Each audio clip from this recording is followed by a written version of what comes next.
Tumores do trato gastrointestinal. Este é o assunto do Cuidado em Pauta deste episódio. O trato gastrointestinal é formado por vários órgãos, responsável pela absorção de nutrientes de tudo aquilo que comemos. Por isso, tamanha a importância do cuidado, da atenção com o sistema digestivo ao falarmos sobre câncer. De acordo com os dados do Instituto Nacional de Câncer, o Brasil deve registrar mais de 45 mil novos casos de câncer coloretal para cada ano do triênio 2023 a 2025. Por uma pequena margem, a prevalência maior ocorre nas mulheres. Para casos de tumores no estômago, serão mais de 21 mil novos casos, seguindo dos tumores no pâncreas e esôfago, com quase 11 mil novos casos para cada um deles. Tumores podem surgir independente de fatores externos, mas é importante ficar atento a alguns hábitos prejudiciais e também à hereditariedade. Para falar sobre esse assunto, nós vamos conversar com a médica, ela que é oncologista do grupo Oncoclínicas, doutora Ana Carolina Guimarães. O Cuidado em Pauta está no ar.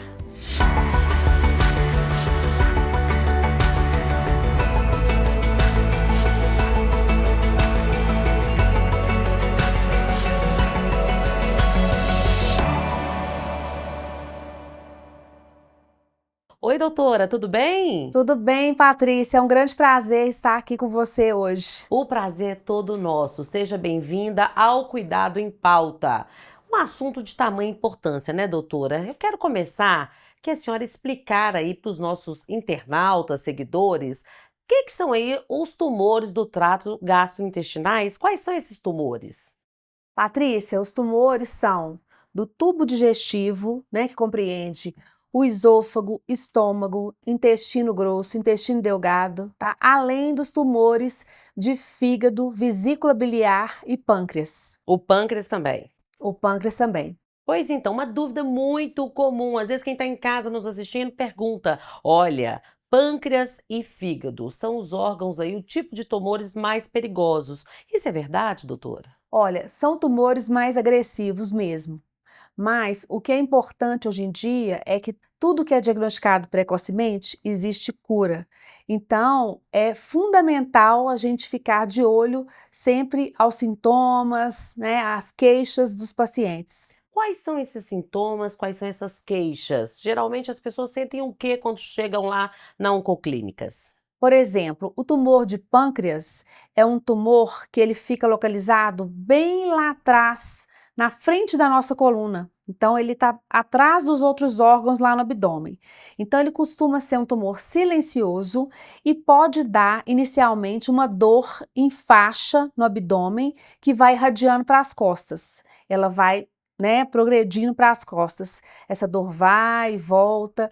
Isso pode ser acompanhado de emagrecimento, alteração do hábito intestinal e alguns podem fazer aquele sintoma que chama icterícia, Sim, que é a fica coloração amarelado. amarela, né, nos olhos e na pele. A pessoa começa a emagrecer e não sabe o porquê, não é isso, doutora? Exatamente. É. Olha, aquela azia, dor de estômago, aquela sensação de estou empanzinado, estou cheio demais, também pode ser um sintoma? Pode ser um sintoma. Isso aí pode ser só uma gastrite? Pode, mas nós devemos ficar bastante atentos ao tumor de estômago, esôfago, né? Então, toda azia que a pessoa sente por mais de 15 dias, o ideal é não continuar tomando aqueles sintomáticos do tipo bicarbonato, Chazinho da antiácidos. vovó. Não, é fazer uma endoscopia digestiva alta, procurar o atendimento médico. Por falar em endoscopia, é um tipo de exame aí clínico que é feito para diagnosticar esses tipos de tumores, não é isso? Exatamente. Além da endoscopia, qual outro tipo de exame o paciente tem que fazer? Olha, o paciente tem que fazer a colonoscopia preventiva, que é um exame que salva vidas a partir dos 45 anos. Essa idade foi diminuída? Era a partir dos 50, não é isso? Exatamente. Então, antigamente era aos 50 e na ausência de história familiar é aos 45.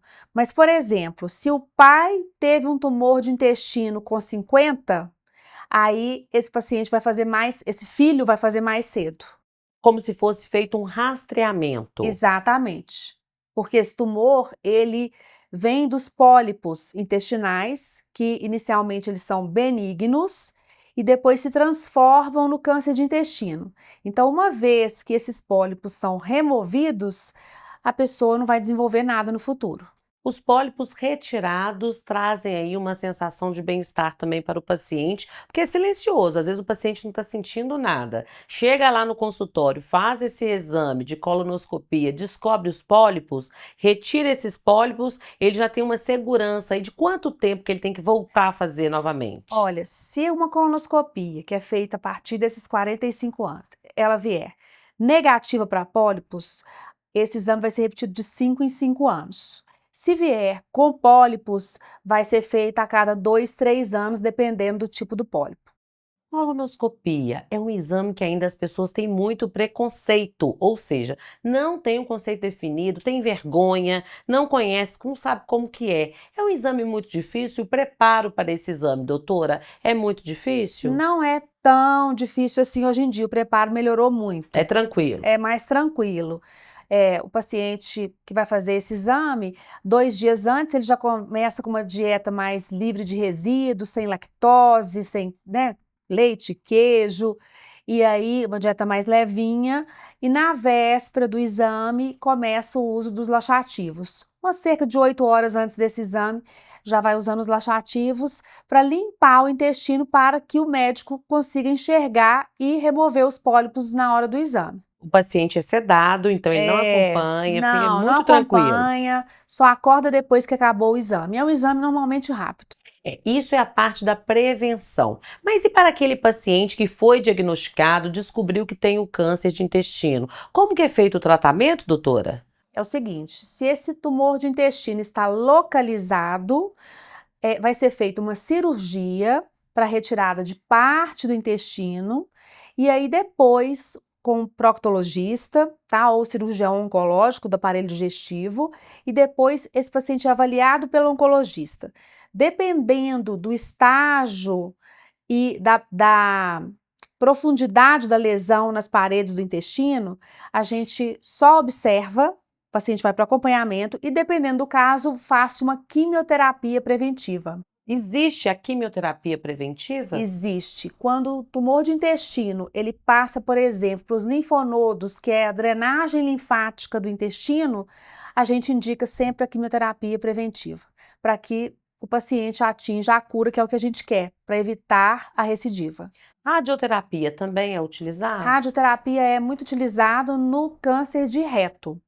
No câncer do intestino grosso mais alto, é só a cirurgia e observação ou cirurgia seguida de quimioterapia. Quando o paciente é diagnosticado com um tumor no intestino, do lado esquerdo ele tem como sintomas aí o sangramento, correto? Exatamente. E do lado direito? Do lado esquerdo já está próximo da via de saída ali das fezes, então ele vai ter o sangramento. Do lado direito, anemia. Então é muito importante no adulto com anemia investigarmos aonde está tendo essa perda do ferro. É no intestino? É no estômago? Então a gente sempre, no adulto, a gente não fica só dando a suplementação com ferro, não. A gente quer saber por onde que está perdendo primeiro. Tumores gastrointestinais, eles ocorrem nas crianças, adolescentes também? É mais raro. Mais raro, Felizmente pro é mais adulto, raro. né? É mais para o adulto. Pois então, sabemos da importância e alimentação adequada também. Sim. Principalmente com relação à obesidade, né, doutora? É. Quem é obeso, fez a cirurgia bariátrica, tem aí alguma chance de desenvolver esse tipo de tumor ou já melhora muito o quadro? A cirurgia bariátrica é uma cirurgia que até traz uma proteção, porque como a obesidade é um fator de risco para esse tipo de câncer e vários outros, uma vez corrigida a obesidade, né, esse paciente ele entra no risco padrão. E o tipo de dieta também faz muita diferença. A carne vermelha, ela não deve ser consumida numa quantidade maior que meio quilo por semana. Essa é a quantidade ideal. Essa é a quantidade ideal. tá? Meio quilo por Meio semana. quilo por semana, idealmente. É, Né? 100 Então gramas por a gente dia, de deve, segunda a sexta. a gente deve alternar, né, com peixe, frango, e por causa disso, né? Não se pode comer carne vermelha todos os dias. Eu acho uma delícia, mas evito. Opa, tem muita gente que deve estar pensando, nossa, eu como isso aí num churrasco de final de semana, não é mesmo? Deve estar comparando aí. É, Mas e com relação à hereditariedade? Esse tipo de tumor tem muito essa questão, essa relação da hereditariedade, doutora? existe a relação com hereditariedade, por exemplo, tanto que se o pai ou a mãe tiveram esse tumor com uma idade, né, mais jovem, esses filhos vão fazer colonoscopia mais cedo do que essa idade, que 45 anos, que é a recomendada para o restante da população. E existem também as síndromes genéticas, que a pessoa já nasce com uma predisposição. Então, o fator genético é muito importante nesse ponto. Quando a gente atende um paciente com diagnóstico de câncer de intestino, o que a gente faz? A gente pede avaliação do nosso geneticista para fazer um aconselhamento genético, e hoje existe um exame de sangue que a gente faz no paciente com o diagnóstico para ver se tem algum gene envolvido. Por Quando meio do mais jovem. exame de sangue. Sim, é um teste molecular que a gente faz para testar os genes, uma análise genética, né? Porque se o paciente teve, assim, numa idade 40 anos, que é infrequente, 45, o que acontece? Alguma coisa está errado. Pode ser que ele nasceu com um gene e a gente vai investigar e fazer a proteção para o resto da família para ver quem que herdou esse gene também. É a medicina completamente avançada. Mas será que as pessoas têm essa noção, têm essa ciência de que o câncer ele pode ser, neste caso, hereditário? É isso que a produção do Cuidado em Pauta foi conferir, foi para as ruas para saber. Você está se cuidando? Tem procurado o seu médico? Vamos conferir? Vamos conferir.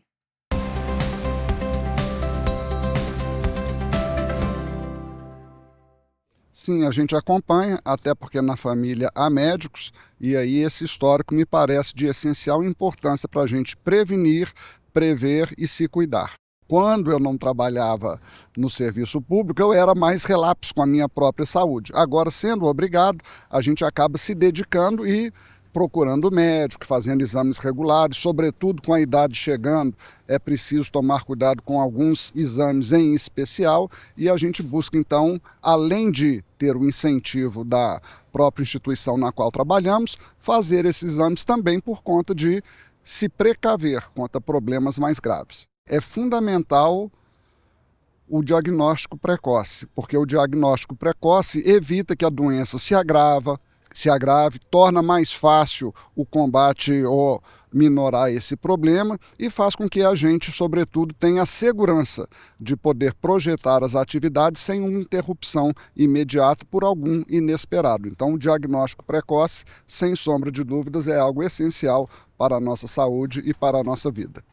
Sim, o meu avô materno teve câncer na próstata na década de 90, né? Hoje eu estou com 45 anos e desde então, né, eu gosto de ler tudo a respeito sobre câncer, né? Faço PSA, né, que é interessante, né?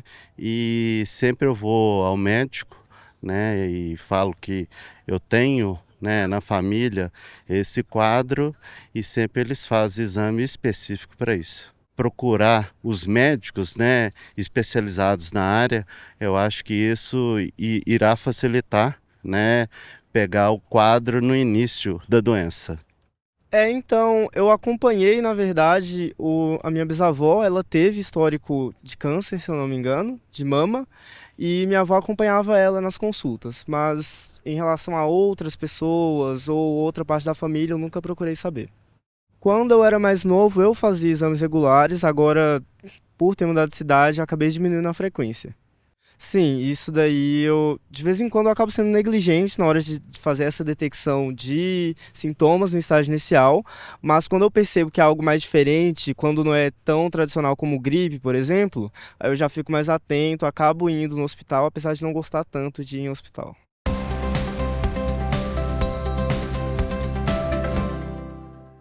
Bom, doutora Ana Carolina, as pessoas estão bem conscientes, estão informadas. Você teve essa impressão também? Tive essa impressão, que as pessoas estão bem conscientes. Indo atrás do médico, fazendo aí a prevenção, os exames de rotina, né? Gostei demais disso. Quais são os exames de rotina? Vamos recapitular? É o exame de sangue, endoscopia em alguns casos e Sim.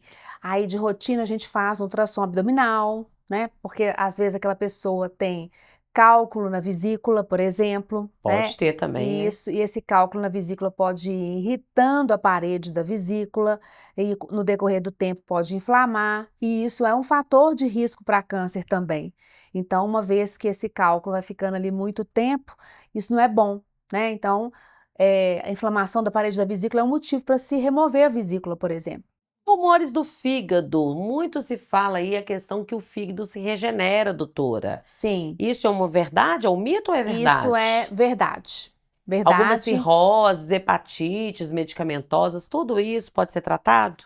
É o seguinte, a cirrose é um fator de risco para o câncer primário do fígado, aquele que nasce no fígado. Então é muito importante, uma vez que a pessoa saiba que tem hepatite, já procurar o seu médico, hepatologista ou gastroenterologista, para poder fazer o acompanhamento para que não evolua esse quadro de cirrose mais adiante. E vai acompanhando mês a mês, né?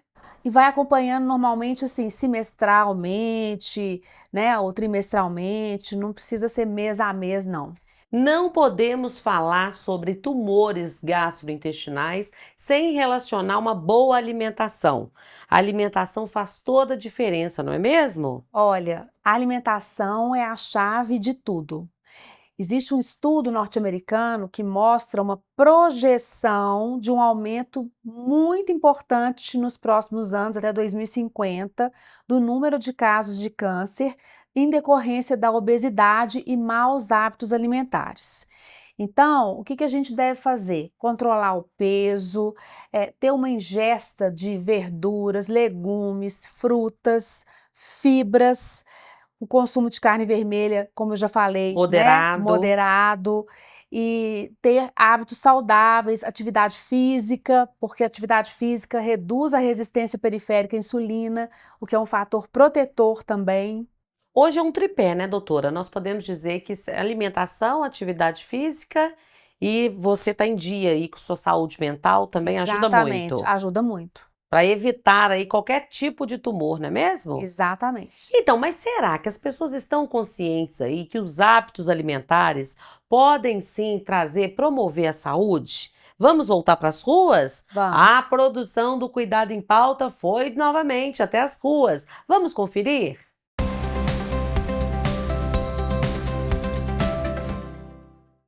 Acredito que eu tenho bons hábitos alimentares.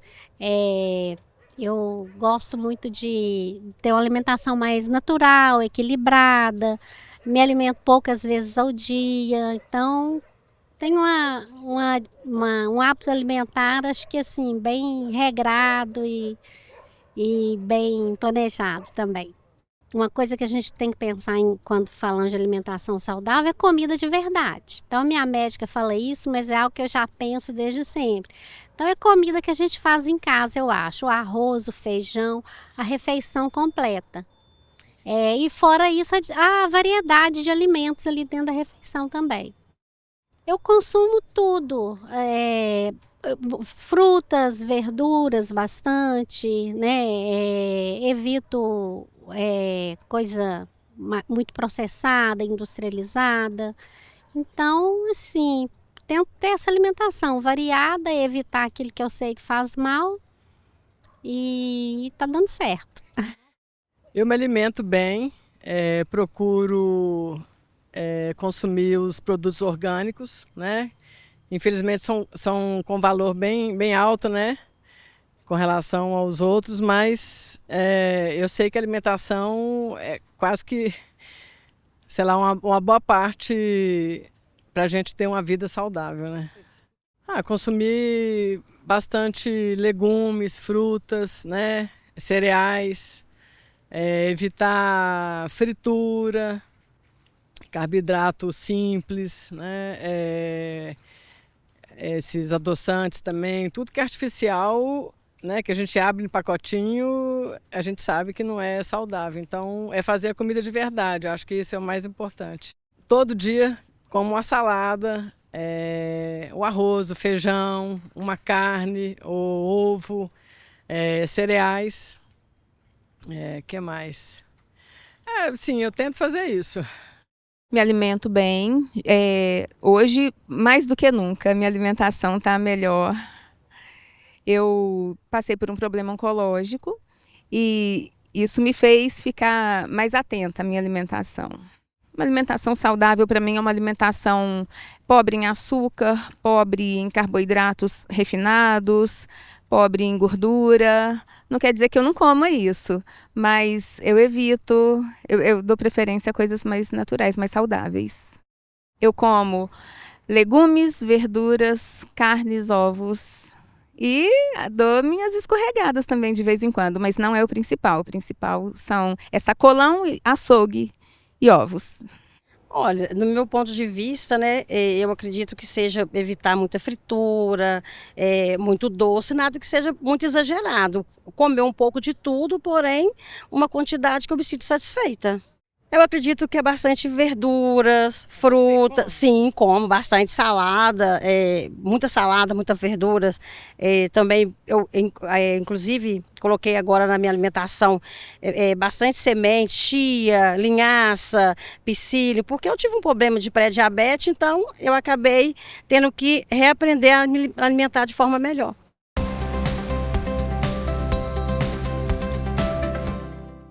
Bom, doutora, tá todo mundo falando sobre comida de verdade. As pessoas realmente estão conscientes, né? Quem está falando isso tem muita razão. Hoje em dia o conceito é desembalar menos e descascar mais os alimentos. É comer de forma saudável, né, doutora? Comer de forma saudável. Evitar esses embutidos, defumados, aquela carne de sol que é muito consumida ali Temperada. em Minas, tem que ser evitada, porque ela é um embutido também. Grãos e cereais foram citados ali no Povo Fala. Fazem bem aí para as pessoas? Fazem muito bem. Achei que o povo está muito orientado. Doutora Ana Carolina, comidas apimentadas com muitos condimentos. Tem alguma relação aí no desenvolvimento dos tumores do trato gastrointestinal? Nenhuma relação. Nenhuma? Não. Aquela pessoa que gosta muito da pimenta pode continuar. Não tem problema em termos de trazer risco. A gastrite, muitas pessoas que têm, eleva o risco aí do câncer? A gastrite em si, não. Só se for relacionada àquela bactéria da gastrite que chama Helicobacter pylori, que a longo prazo, sem tratamento, pode elevar o risco. É só se o paciente deixar para lá, né? Não cuidar e não tratar. Porque essa bactéria é tratada com antibiótico.